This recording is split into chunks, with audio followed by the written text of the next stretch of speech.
Hi. So we're going to go through this unit conversions worksheet here. First, we're going to convert short tons into pounds and then kilograms. So we have whoops, I need a pen. Sorry. There we go. 0.1025 short tons. Now, we have to make sure that whatever conversion factor we're using, they equal each other. The top equals the bottom, because if it doesn't equal, then it won't ever work. So we have 1 short ton on the bottom. I'm just abbreviating there, equals 2,000 pounds. So our short ton cancels out, and we are left with pounds. So if we go ahead and multiply 0.1025 times 2,000, we end up with 205.0 pounds. You might wonder why I kept this 0.0, but we started with 4 significant figures here. So we need to end with 4 significant figures, and this is the 4th one. So we got to keep that. That's really important. So now we need to go to kilograms, and we're going to put our pounds on the bottom. So that's 2.2 pounds equals 1 kilogram on top. And we end up with 93.18 kilograms. Okay, again, 4 significant figures. You start with 4 significant figures, you end with 4 significant figures. That's pretty much the way it goes, okay? So 93.18 kilograms or 205.0 pounds. So we'll add these things up here. 205.0 or 93.18 kilograms.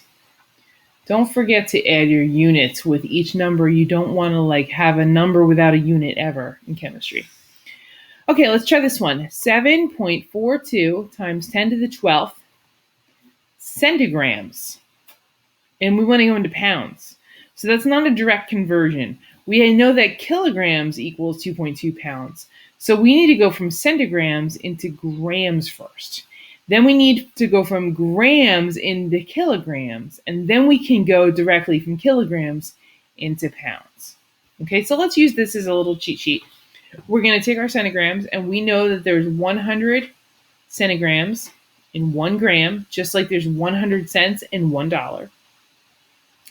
And then we know that there is 1,000 grams in 1 kilogram. Whoops, there's not really, it's hard to write on a computer. All right, and then we can do our 1 kilogram on the bottom and our 2.2 pounds on top. Okay, so we end up with a huge number, 163,240,000 pounds. That's a whole lot. So we need to get this to 3 sig figs. Sig figs. Okay, so we can go 163 billion pounds. Or we could just easily do 1.63 times 10 to the 8th pounds. Okay? So either way. And we do that by 1, 2, 3, 4, 5, 6, 7, 8. That's 8 decimal places. 1.63 times 10 to the 8th. Okay. So 587 nanometers to meters. I need to figure out how to make this screen go up. There we go. 587 nanometers to meters. Let's use a different color. What the heck? Okay, so we know that 587 nanometers and nanometers, because nano means 9, right? So we know that there are 1 times 10 to the 9th nanometers in 1 meter. Or if you've seen it the other way, you could say 1 nanometer equals 1 times 10 to the minus 9 meters. But to me, that's a little bit confusing. I don't like to do that. So either way, 1 times 10 to the 9th nanometers equals 1 meter. So when we multiply this out, we get 5.87 times 10 to the minus 7 meters. Now, I kept 3 significant figures, and I have 3 significant figures. And this makes sense because I have 9, and then I have 1, 2 there. So that's 7 minus 7. The 9 is in the denominator, so it would be negative, and then I have 2 more, so minus 7 meters. This makes sense. All right, 35.00 milliliters to liters. Now, this is something that you're going to have to do in labs, so you need to know how to do this. We have 35.00 milliliters, and keep in mind that you're starting with 4 significant figures. So you're going to need to end with 4 significant figures. We know, because we memorized the chart, that there are 1,000 milliliters in 1 liter. Okay, so this makes 0.03500 liters. Now we have 4 significant figures here, so we need to keep 4 significant figures here. That's why I kept these zeros there.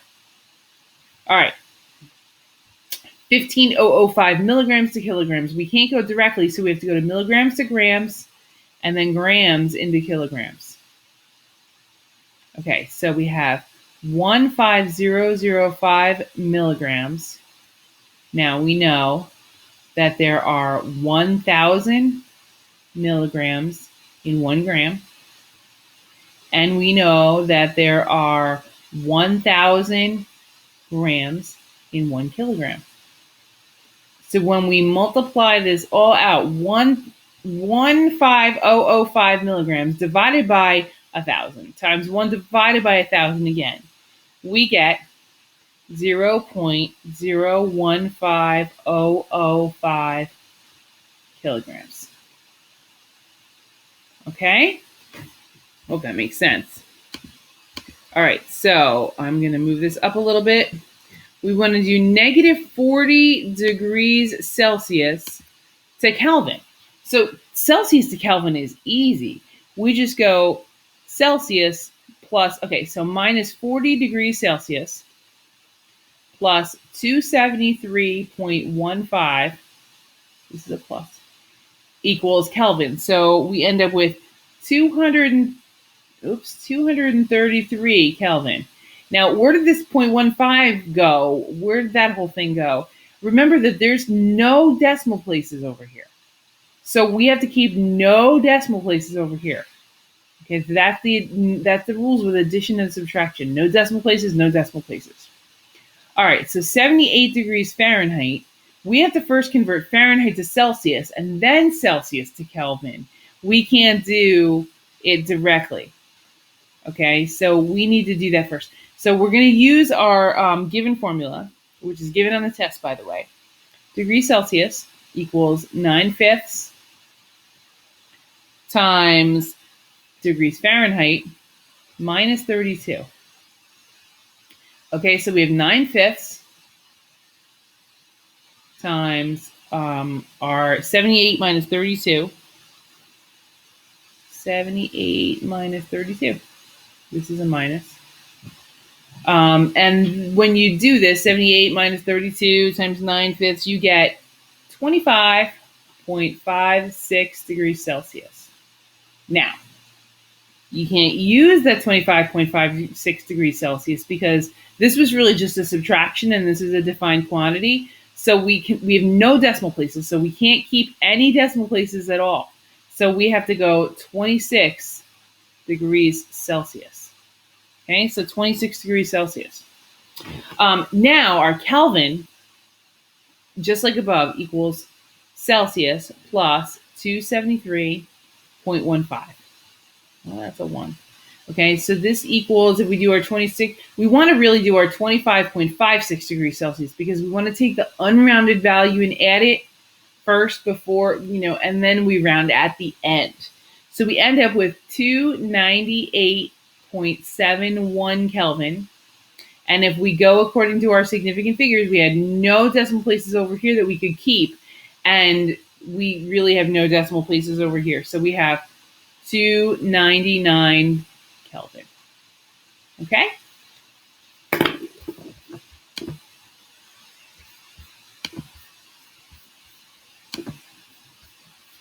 All right. So that's it for this page.